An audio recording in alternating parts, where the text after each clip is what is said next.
How do you get fulfillment? Let me tell you how you get fulfillment. You pick the thing that you're triggered about the most in the moment and you sit with it until you know what it is. And the answer is not your parents. The answer is not your abuser.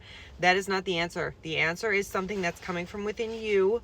Okay, when you think of the root cause is never, it's because so and so hit me, it's because blah, blah, blah. They're gone. They're not in the picture. It's about you. So you need to sit with whatever you are triggered about and go into the trigger, sit there for as long as it takes. This is your number one priority. Sit there until you come up with the voice. Okay, let the trigger talk. If the trigger could talk, what would it say? Like, sit with it forever, as long as you need to. And then guess what? When that trigger pops up, you're going to have so much effing clarity. And then another trigger is going to pop up, okay, underneath that one. Okay, this is like a layered process. That's why it's like the unconscious. It's like the decision you made about the decision, about the decision, about the decision, about the decision. It's back to the beginning of time. That's why you automatically feel it. And you have to sit there and actually ask yourself, WTF is this, to actually know. Because you don't even know. Even though you think it and believe it, you don't know. But it actually affects everything that you see and do. And sometimes when it's an identity issue, that's another, you know what, that's for another story, but that's what you're getting to.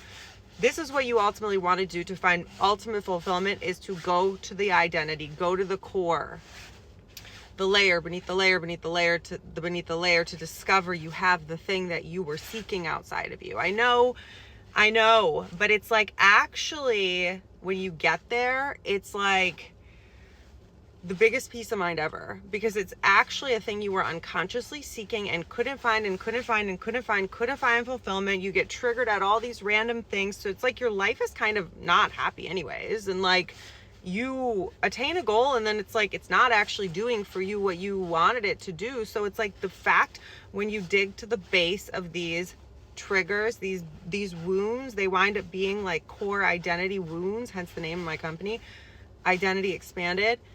It's about the core wounds. I'm telling you, it's the best feeling ever. When you uproot, when you excavate one of those core wounds, it's the best. Trust me, just do it and make it your focus. And when you come up against those core identity wounds, you will get defensive about them. You will literally say, I can't get over that. That's just reality. Like, you will know you hit the bottom because you will be defensive.